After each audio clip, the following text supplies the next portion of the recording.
नमस्कार, पहाड़ प्रभात में आप सभी का स्वागत है। आपके साथ मैं हूं अंजलि भंडारी और रुक करेंगे इस बीच आ रही एक बड़ी खबर की और बड़ी जानकारी आ रही है, वो आपको सबसे पहले बता दें। बिलासपुर से जहां पर श्री नैना देवी में नव वर्ष मेला का आयोजन, जी मेले का आयोजन जो है वो यहां पर हो रहा है। 30 दिसंबर से 1 जनवरी तक ये मेला जो है वो चलेगा। प्रशासन ने मंदिर में पूरी व्यवस्था जो है वो कर दी है।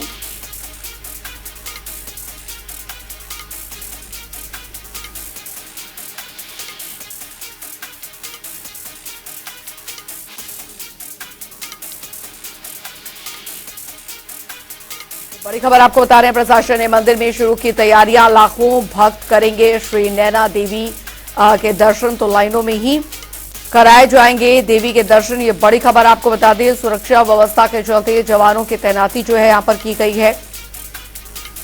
मेले को लेकर पूरी चाक चौबंद व्यवस्था की गई है।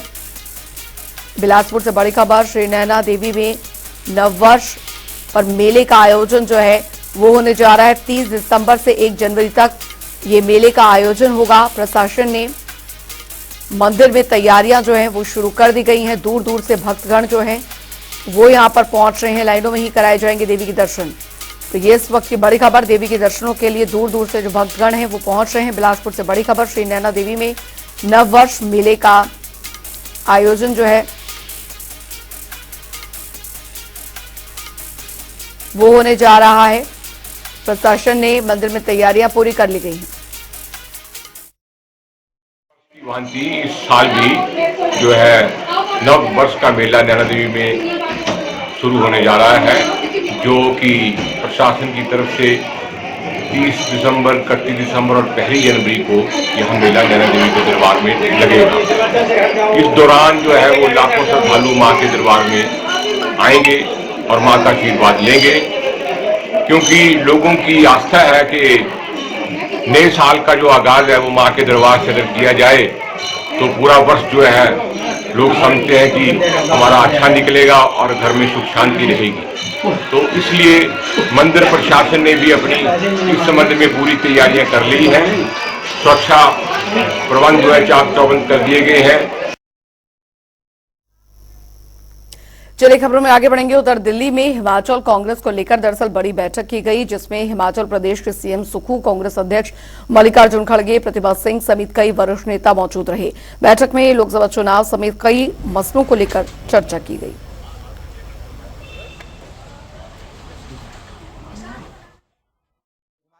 प्रदेश अध्यक्ष प्रतिभा सिंह हमारे साथ बात करने के लिए मौजूद है। मैम, एक बड़ी बैठक हुई लोकसभा चुनाव के संदर्भ में, मैम क्या चर्चा रही, किस तरीके का डिस्कशन?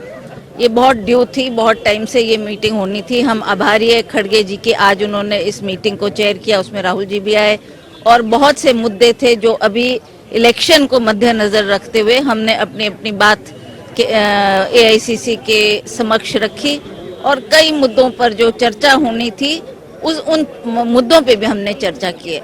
बहुत अफसोस की बात है कि हिमाचल प्रदेश में इतनी बड़ी त्रासदी आई, हजारों लोग के घर गिर गए। उनको दोबारा से मदद करने की जरूरत थी। हम केंद्र सरकार से बार बार आग्रह करते रहे। मोदी जी को मैंने स्वयं मिलकर भी ये बात उनके जहन में लाई कि हिमाचल प्रदेश आपकी तरफ देख रहा है, आप हमारी मदद करें।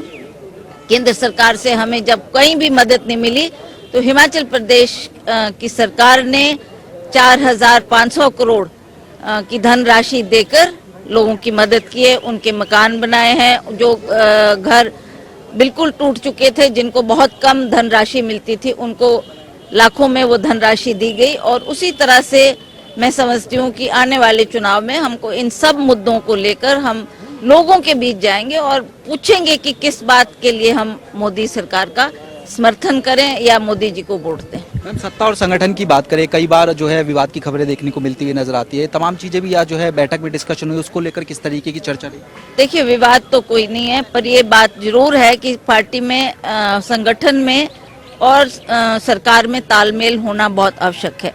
कई बातें हैं जिसके लिए हम बार बार मुख्यमंत्री जी से भी बात करते हैं कि पार्टी को ध्यान में रखते हुए, आप भी पार्टी से ही निकले हुए व्यक्ति हैं, आप यूथ में रहे, एनएसयूआई में रहे, पार्टी के अध्यक्ष रहे, तो आप सब जानते हैं कि पार्टी को मजबूती देना सरकार का काम होता है। तो अब हम आपसे भी कुछ उम्मीद रखते हैं कि कुछ हमारी जो ग्रीवेंसेस है या कुछ कुछ हमारी बातें उस पर ध्यान दें ताकि हम उन बातों को लेकर फील्ड में जाएं और लोगों के लिए काम करें। अपने प्रश्न में कुछ वादे जो है जो विधानसभा चुनाव में किए थे वो पूरे नहीं हुए हैं, बीजेपी को क्योंकि घेरने की कोशिश करती हुई नजर आएगी।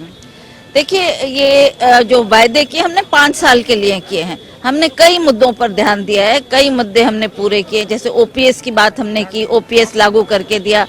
उसके बाद हमारी जो महिलाओं को बात देने की बात थी उस पर भी मुख्यमंत्री ने कहा मैं इसकी शीघ्र शुरुआत करूंगा। और जो हमने स्कूलों में इंग्लिश मीडियम शुरू करना था वो भी सरकार ने जारी किया है। और इस तरीके से उन जो बाकी मुद्दे हैं उन पर भी हम इन आने वाले वर्षों में ध्यान देंगे और उनको भी पूरा करने का प्रयास करेंगे। तो प्रतिभा सिंह जी थी, जनता टीवी से खास बातचीत कर रही थी। कांग्रेस मुख्यालय में एक बड़ी बैठक जो है लोकसभा चुनाव के संदर्भ में हिमाचल प्रदेश को लेकर होती हुई नजर आई है। कैमरामैन संजय के साथ स्पर्श शर्मा, जनता टीवी, दिल्ली। कांग्रेस मुख्यालय में एक बड़ी बैठक देखने को मिलती हुई नजर आई हिमाचल प्रदेश के संदर्भ में। हमारे साथ कुलदीप राठौर जी हैं, विधायक हैं और पूर्व में प्रदेश अध्यक्ष भी जो है रह चुके हैं हिमाचल कांग्रेस के। सर, तमाम तैयारियों को लेकर चर्चा हुई, सर क्या रहा?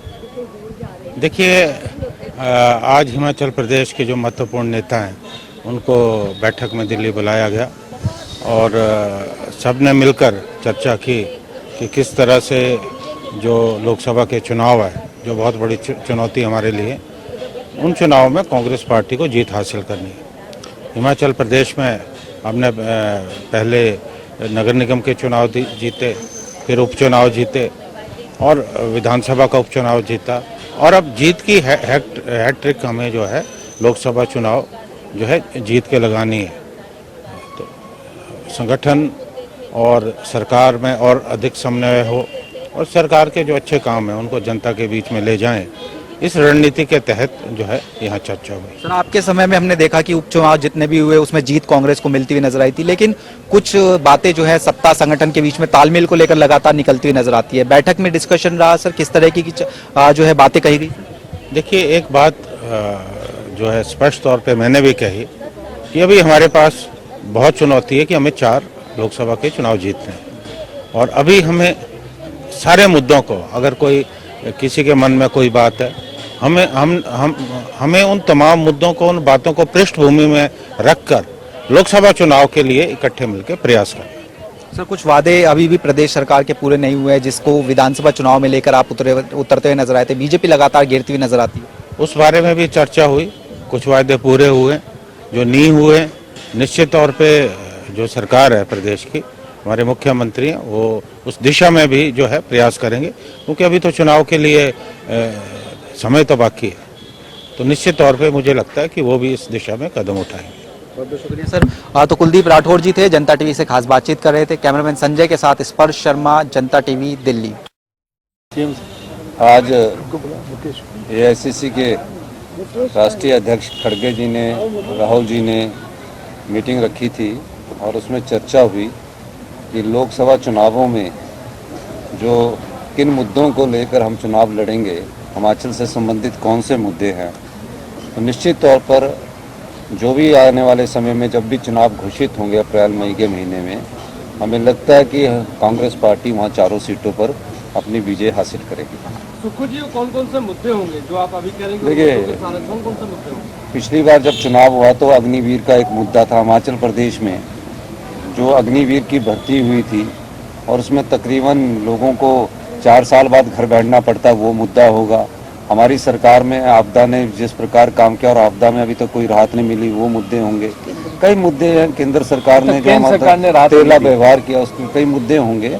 हम निश्चित तौर पर हम कह सकते हैं कि जो भी मुद्दे उस समय की परिस्थितियों के हिसाब से, कई मुद्दे चुनावों की डेट के परिस्थितियों के हिसाब से भी पैदा होते हैं, वो मुद्दों को भी उठाया जाएगा। निश्चित तौर पर सबसे बड़ा मुद्दा जो होगा वो महंगाई का भी मुद्दा आज लोगों के ध्यान में है। इन सब मुद्दों को उठाकर बात करेंगे।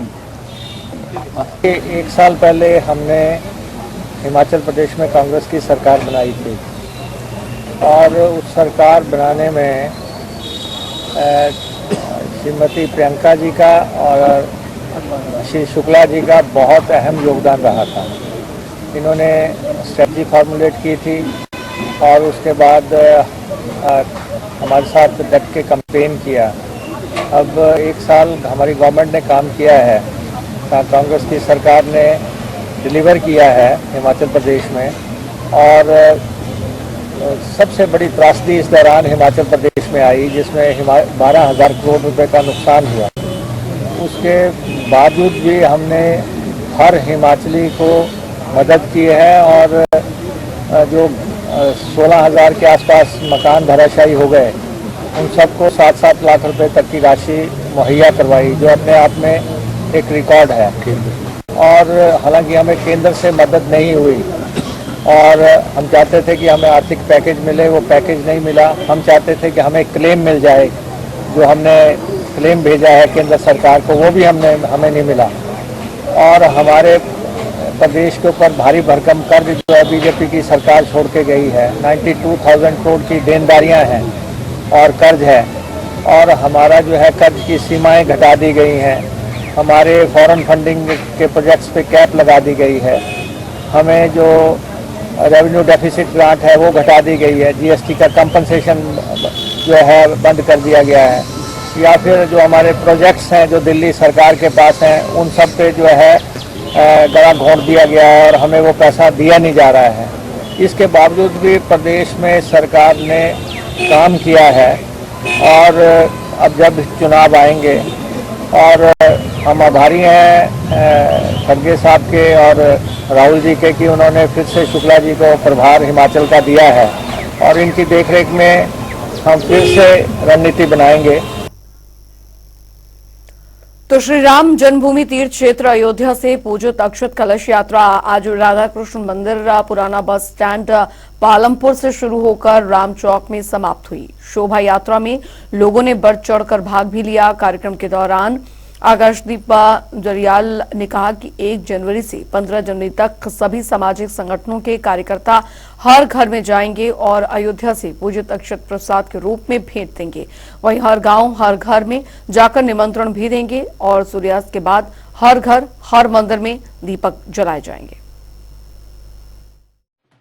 इसका सौभाग्य है कि मर्यादा पुरुषोत्तम भगवान रामचंद्र जी के जो जन्म स्थान है अयोध्या में, जिस मंदिर को लेकर पिछले 500 वर्षों से एक संघर्ष चला आ रहा था और इस संघर्ष को लेकर अनेकों राम भक्तों के बलिदान भी हुए, लेकिन मुझे इस बात की प्रसन्नता है कि जिस विचार परिवार से मैं जुड़ा हूं, उस विचार परिवार की ताकत के कारण 22 जनवरी को भगवान रामचंद्र जी अपने जन्म स्थान पर जो है तो पूजित अक्षत कलश श्री राम जन्मभूमि तीर्थ क्षेत्र से जो आए हैं, आज उसके लेकर के पालमपुर जो हमारा संगठनात्मक जिला है उसको लेकर के ये यात्रा पूरे पालमपुर बाजार में चलेगी और ये यात्रा यहाँ से चलकर पूरे बाजार से होकर के पेट्रोल पंप से वापस होकर के ये राम चौक तक जाएगी।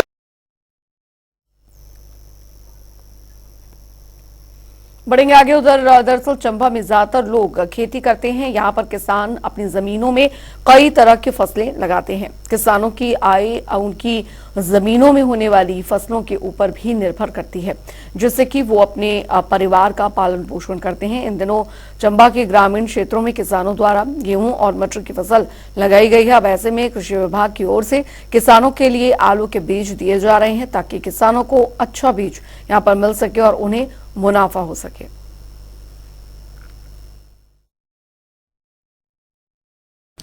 आजकल दिसंबर महीने में मुख्यतः आलू की बिजाई चंबा में लोग किसान करते हैं और आलू के लिए कृषि विभाग में अभी तक कुफरी ज्योति किस्म का 1340 क्विंटल बीज आ चुका है। ये बीज विभिन्न विकास खंड में पहुंचा दिया गया है। मुख्यतः इसमें जो सलूनी विकास खंड है उसमें ज़्यादा ये आलू लगता है बीज, और उसके बाद तीसा, चंबा और महला, इन सभी विकास खंडों में आलू की खपत अच्छी होती है। बहुत से किसान ये आलू बीज लगाते हैं। तो आलू के बीज लगाते समय मैं एक थोड़ा सा किसानों को इसके बारे में जानकारी देना चाहूँगा कि कैसे लगाएं, क्योंकि 1 बीघा में अगर किसानों ने आलू का बीज लगाना है तो किसान को ये पता होना बहुत ज़रूरी है कि उसमें लगभग 2 क्विंटल आलू का बीज चाहिए 1 बीघा में लगाने के लिए। और जब आलू के खेत की तैयारी करें तो उसमें 1 बीघा में 20 क्विंटल आपको जो देसी गली सड़ी खाद डालनी पड़ेगी। उसके साथ 20 किलोग्राम यूरिया डालना पड़ेगा 40 किलोग्राम 12-32-16 और 8 किलोग्राम उसमें म्यूरेट ऑफ पोटाश डालें। उधर बद्दी में बस अड्डे को लेकर दरअसल सीपीएस रामकुमार चौधरी ने प्रशासनिक अधिकारियों के साथ बैठक की और सन सिटी में ट्रक पार्किंग के कुछ हिस्से में अस्थायी तौर पर बस अड्डा शुरू करने का फैसला लिया। प्रदेश सरकार जल्द ही अब बस अड्डा शुरू करना चाहती है और बता दें कि वर्तमान में जहां पर अड्डा था और वहीं पर 4 लेन बन रहा है, जिससे कि अब वहां पर बस खड़ी नहीं हो पा रही है। बस चालक अभी मुख्य सड़क पर ही बसें खड़ी करके सवारियां उतार रही हैं। बस स्टैंड हमारा जो नेशनल हाईवे का काम चला उसमें तकरीबन सारा आ चुका है और लोगों को परेशानी हो रही है, ट्रैफिक जाम हो रहा है। अगर हम बसेज वहां खड़ी करते हैं तो जैसे अब फ्लाईओवर का काम चला हो तो हमें दिक्कत आ रही है, उनको भी, नेशनल हाईवे वाला कंस्ट्रक्शन करने वालों को भी और लोगों को भी दिक्कत आ रही है, कोई एक्सीडेंट ना हो। इसलिए हमने आज अधिकारियों से मीटिंग करके, हमारे एसएम साहब हैं, एसपी साहब हैं, डीएसपी साहब हैं, आरएम साहब हैं नालागढ़, तो उनसे बात करके इनकी राय हमने पूछी है पहले। तो फैसला ये हुआ कि हमने दोनों साइड देखनी है। 32 बीघा जमीन हमारे पास बद्दी ट्रक यूनियन के पीछे जो ऑलरेडी इस HRTC विभाग के नाम करवाई हुई है मैंने 2017 की, लेकिन पिछले 5 वर्ष का समय बीत गया, पिछली गवर्नमेंट ने कुछ नहीं किया और अभी हमने इसको टेकअप किया। मैंने भारत सरकार को मामला भिजवाया था कि अगर वहां से फंडिंग होती है तब स्टेट गवर्नमेंट देती है या हम PP मोड पे करते हैं, इसको हम पब्लिश करेंगे शीघ्र ही।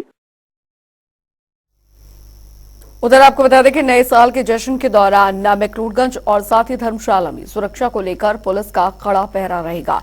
नए साल को लेकर अभी से ही देश विदेशों से भारी संख्या में पर्यटकों ने धर्मशाला का रुख करना शुरू कर दिया है, जिसको लेकर पुलिस ने भी तैयारियां शुरू कर दी हैं। नए साल में देर शाम तक चलने वाले जश्न में काफी संख्या में वाहनों की आवाजाही होने के कारण जाम की समस्या बनती है, जिस पर अब धर्मशाला पुलिस ने अभी से ही काम करना शुरू कर दिया है। इसी कड़ी में SHO सुरेंद्र ठाकुर ने टीम के साथ कई जगहों पर नाके लगाकर वाहन चालकों को यातायात नियमों का पालन करने पर जागरूक किया।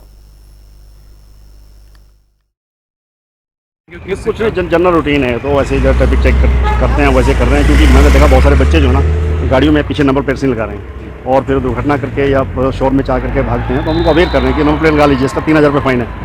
और कुछ बच्चों ने तरह तरह की लाइट्स लगाई हुई है, डेजलिंग लाइट्स लगाई हुई है, जैसे एम्बुलेंस जैसी गाड़ियाँ बनाई होती है, तो उनको भी हम अवेयर कर रहे हैं, क्योंकि इसमें 5000 रुपये फाइन है, धारा 182 है 4 में, तो इसको चेंज कर लें, ठीक कर लें। कुछ लोगों ने हमने देखा कि वो ब्लैक फिल्म लगाते हैं, तो स्वाभाविक बात है जो पर्दे में रहता है कुछ ना कोई गलत काम करता है, तो ब्लैक फिल्म का हम चलान भी कर रहे हैं, उनको तार भी देते हैं। एक मिनट भैया रुकना, इनकी वो डेजलिंग लाइट्स है अभी जैसे आप देख रहे हैं, ये इस तरह की ये लोगों ने मॉडिफाई की होती है, तो उसमें 5000 रुपये फाइन है। तो दूर से ऐसा लगता है जैसे गाड़ी की कोई एम्बुलेंस आ रही है, तो इसी तरह का अभियान है, चल रहे हैं। चलिए इसी के साथ पहाड़ प्रभात की खबरों में अभी के लिए फिलहाल इतना ही। वक्त एक छोटे से ब्रेक का।